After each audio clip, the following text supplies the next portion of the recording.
kondisi keuangan dan kondisi ekonomi kita. Jadi ketika dia rendah itu kita bisa beli banyak, nanti kita buat stok dengan penggilingan. Nah, itu mungkin yang bisa kami gambarkan secara ini sebagai sampel saja di pondok pesantren kita. Saya rasa juga di kawan-kawan lain juga seperti itu. Kita belum secara mendapatkan gambaran kawan-kawan yang di Solo bagaimana perkembangan bawang, kemudian juga yang di Pasaman yang sudah dibantu ikannya. Tapi yang jelas Bapak Ibu, Bu Yauni, yang kawan-kawan yang kita semua ini tetap melakukan kegiatan ekonomi dan bisnis di pondok pesantren. Karena ini memang sebagai cikal bakal. Karena ekonomi di pondok pesantren tidak hanya mengharapkan keuntungan yang bisa menopang pembiayaan, tapi juga memberikan edukasi, memberikan semangat dan menumbuhkan individu kepada santri-santri kita. Jadi memang dengan pada era hari ini kita tidak lagi kembali pada era lama. Pondok hanya berharap dari empat SPK, pondok mungkin berharap dari anak-anak, tapi kedepannya kita mengharapkan pondok-pondok harus bisa mandiri dengan ekonomi. Dan kami sebagai yang hampir kemarin juga diundang oleh pusat untuk menghadiri kegiatan ISEF dan juga kegiatan pusat, kita bisa melihat langsung, ya, mendengarkan testimoni dari kawan-kawan pondok-pondok pesantren yang luar biasa itu memiliki ekonomi yang kuat, ya. Bahkan ada pondok pesantren kawan kita di Kalimantan Utara itu, dia punya CS, CS-nya membantu masyarakat itu tahun ini sekarang katanya 3 miliar, itu membantu. Mereka bantu masyarakat yang membuat pengairan, membangun pengairan di desa-desa itu memberikan sampai 3 miliar. Jadi pondok pesantren kan terbalik dengan kita masih membutuhkan bantuan dari orang, tapi kawan lain sudah bisa memberikan. Dan kemarin juga kita sempat di pesantren yang di Parung itu, ya, ya kita bagaimana cara mengelola sebesar itu pesantren, hampir 15.000 santrinya, tapi biayanya itu gratis. Artinya memang mereka tidak juga menerima, tapi Bapak Ibu saja tidak ada penentuan. Rupanya memang bagaimana meningkatkan atau menguatkan ekonomi. Nah, dari itulah kira-kira Buya dan ini, Bapak dan Ibu, pentingnya ekonomi dan bisnis di pesantren kita. Dan alhamdulillah BI sampai hari ini sejak kita diluncurkan itu dilahirkan pada tahun 2022, ya, resminya 2020 ya, resminya yaitu BI tidak hanya mensupport kegiatan, tapi memang tidak semuanya kita yang terjangkau, dan tentunya ke depan kita bisa terjangkau. Tentunya itu ada cikal bakal usaha ekonomi di pondok pesantren ini yang dicanangkan dikuatkan kepada masalah pangan. Jadi kawan-kawan yang punya lahan, punya ekonomi dan potensi ekonomi di daerah, itu nanti akan bisa berhubungan dengan pangan ini. Mudah-mudahan ada cikal bakalnya dan bisa nanti dikuatkan dan kolaborasi dengan BI. Sebelum kita pindah kembalikan kepada moderator, kita minta dari Bapak yang menyampaikan, siapa tadi yang dari, ya silakan Bapak di Kauman yang menyampaikan kondisi ekonomi sebagai contoh yang kedua. Iya. Ya. Bu ya, kesimpulan kita ambil di waktu sedikit, jadi kita sampaikan saja Bapak pesantren. Silakan. Bismillahirrahmanirrahim. Assalamualaikum warahmatullahi wabarakatuh. Waalaikumsalam warahmatullahi wabarakatuh. Ketua BI yang mewakili dan untuk pertanian dari Solo, khususnya kepada Ketua Heavy Trade, khususnya kepada beliau Budi. Mohon maaf kita waktu kita sedikit. Dulu Heavy Trade ini tahun 2023 ya, Ustaz. Kita dikukuhkan di Bukit Tinggi, itu ada ketua, ada sekretaris, dan sekretaris itu, sekretaris umum, ada sekretaris di bawah. Alhamdulillah sampai hari ini pondok-pondok pesantren yang terhimpun di pesantren itu sudah membangun juga. Sekarang kami mewakili dari Tawalib Tanjung Limau. Tawalib dari awal dia membangun ruko untuk Tawalib Mart, minimarket. Alhamdulillah semakin hari semakin berkembang. Tapi dari segi untuk memberikan ke kita belum. Umpamanya kan ada satu bulan cuma uangnya untuk hias dan kami berpikir bagaimana uangnya ini bisa untuk persoalan intinya siapa yang mengelola. Jadi mohon maaf Bapak PPI, kita semua pengelola itu tidak mungkin pondok mengajar, ya, dia mengajar. Karena ini polemik di lapangan. Kalau kita berikan kepada orang, berapa juga upah orang itu. Kan sama juga hasilnya dengan Wali tadi. Untuk dia saja belum, itu dia bisa kan. Tapi kita bicara sama yayasan, tanah kita ini, kita tanam durian, kita tanam apa, di sini kita terkendala ya. Itu yang kedua. Yang ketiganya persoalan, kita coba juga dulu, kita ditawarkan bensin ya, apa? Satu itu kami juga berusaha juga, tapi kita usahakan karena menjadi berada. Terakhir kemarin makan gizi, MBG kami ditawarkan juga, MBG di sini disediakan, tapi kondisi lahan dan kondisi pengelola. Dan terakhir kami sebagai kita lah sama-sama di Trend ini tentu berusaha bagaimana melihat visi dan misi kita. Kata ketua tadi, kita berharap tidak dari santri kita yang memberikan lagi ke masyarakat. Ini tujuan kita. Kami berharap nanti para kawan-kawan berdua-dua memberi masukan lah kepada kita semua. Pokoknya di sini hebatnya di sisi ekonomi pertanian, ekonomi kami kita wajib pertanian, insya Allah bisa karya apa namanya itu untuk signifikan kepada pondok sendiri, artinya signifikan kepada pondok sendiri, artinya untuk pribadi, artinya untuk pelaksana bisa dilaksanakan. Namun tadi ada beberapa kendala tadi yang ditunjukkan tadi adalah tenaga. Artinya tentunya ini kembali kepada internal. Tapi kalau internal pondok tidak mampu menyediakan SDM-nya tentu kesulitannya kayak jadi kalau bantu siapa yang mau melaksanakan? Nah, dari itu syaratnya adalah kalau kita di pondok kita pondok sebagai komunitas apa atau namanya web, kemudian usaha ekonomi produktif itu beliau sekolah. Itu penanggung jawab. Dan itu juga arahan BI dulu. Jadi yang melaksanakan ekonomi itu bukanlah pimpinan pondok, tapi ada orang yang ditunjuk yang fokus di situ. Silakan satu lagi kepada Buya Irwan. Terima kasih Buya. Di sini kita muliakan kita mengangkat Pak Lukman dan seluruh unsur dari BRI yang hadir hari ini. Kita muliakan Buya dan para Buya, guru-guru kita semua, para uni yang hadir. Ada juga dari perwakilan dinas Kementerian dan Mas saya. Semua kita yang hadir kita muliakan. Alhamdulillah, izin kami tanpa memperpanjang terima menyampaikan beberapa hal dan ini mungkin sangat berkaitan erat dengan apa yang dipaparkan oleh Pak Lukman, gitu ya. Poin pertama pada kita semua mungkin izin kami Irwan Kusrianto, Sekretaris Umum BPI Trend Sumatera Barat, yang alhamdulillah ini juga pesan buat yang belum dapat bantuan dari BPI. Alhamdulillah semenjak dilantik sampai hari ini juga belum, ya pesantren juga belum.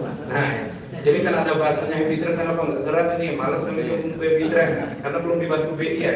Sekretaris umumnya memberikan contoh bahwa juga belum dapat. Tapi insya Allah kita coba.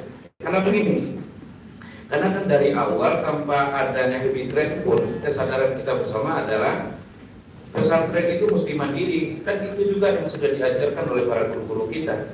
Gimana pesantren itu mau maju kalau mindsetnya hanya ngajar saja, ngajar kitab gitu ya, mengajar ibadah, fikih dan lain sebagainya. Tapi ekonominya gimana? Kan gak mungkin pesantren itu, apalagi kalau ada bahasanya pesantren itu dibikin biar gampang minta sedekah, kan itu juga menjatuhkan marwah harga diri pada pesantren sendiri.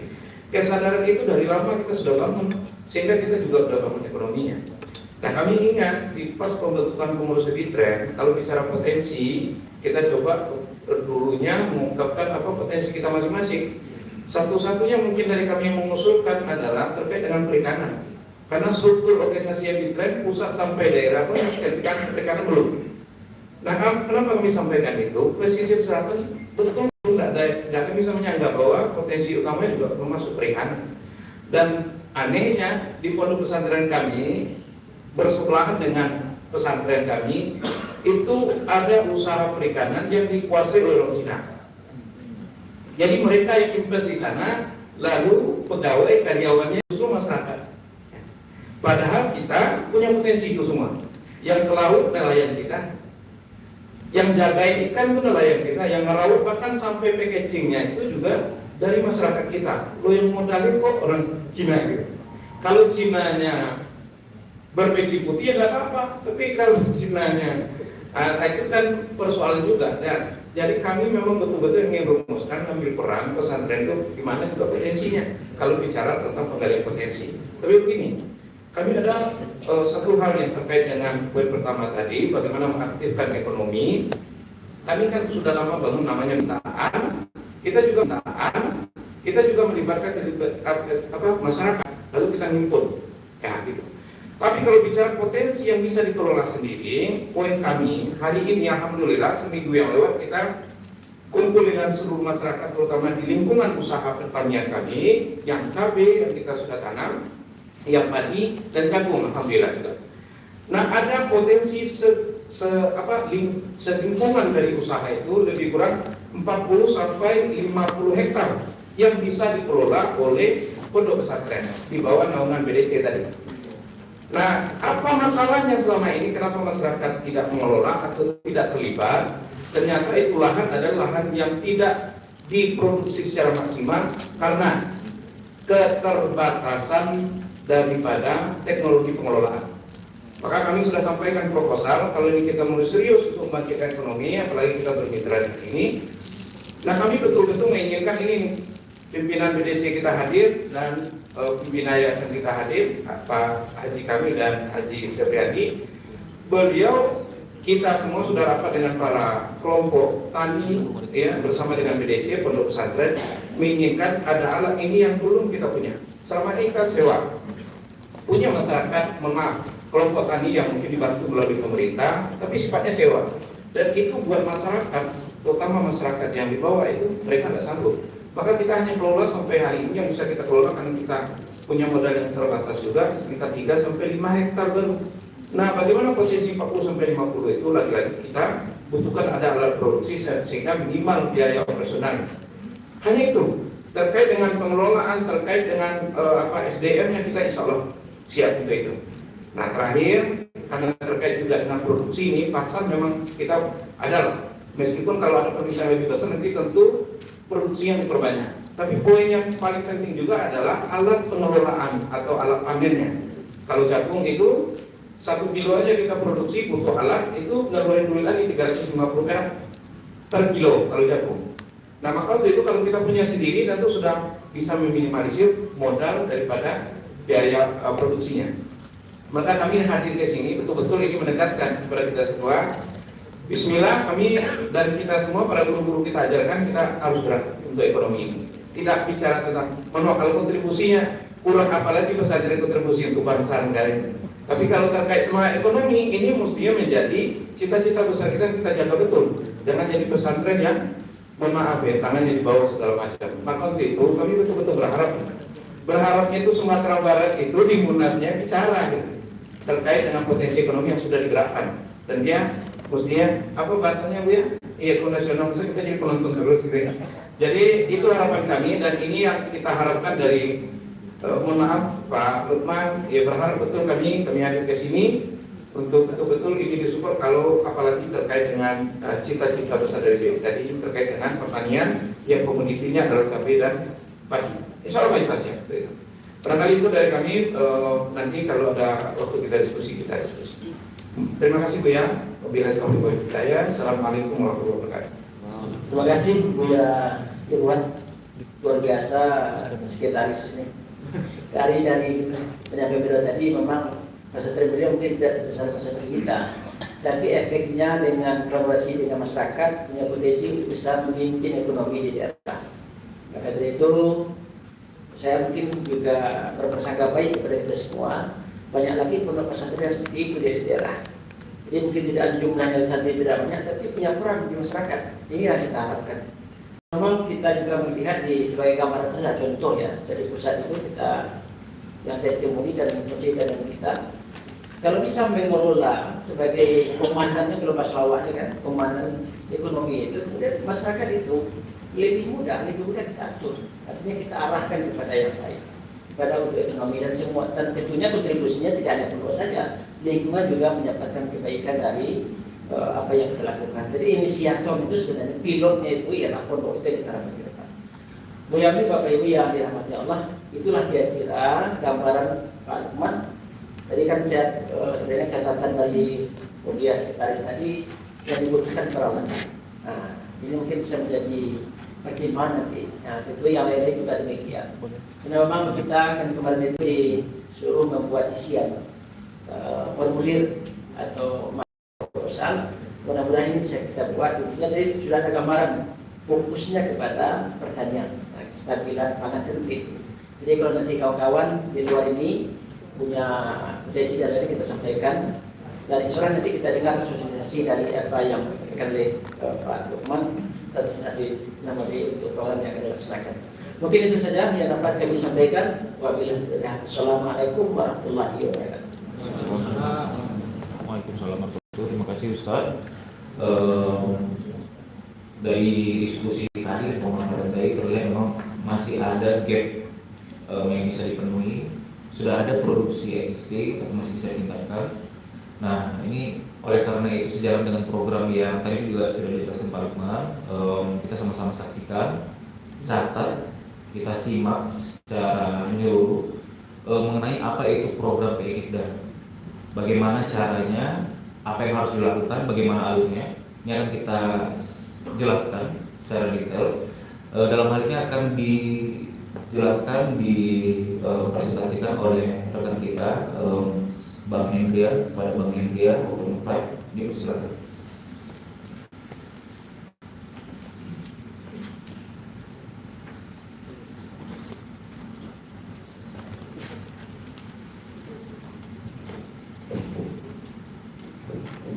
Bismillahirrahmanirrahim. Bapak Ibu yang berbahagia, pertama yang terhormat Bapak Lukman di Heavy Train, beliau Ketua Dewan Pengawas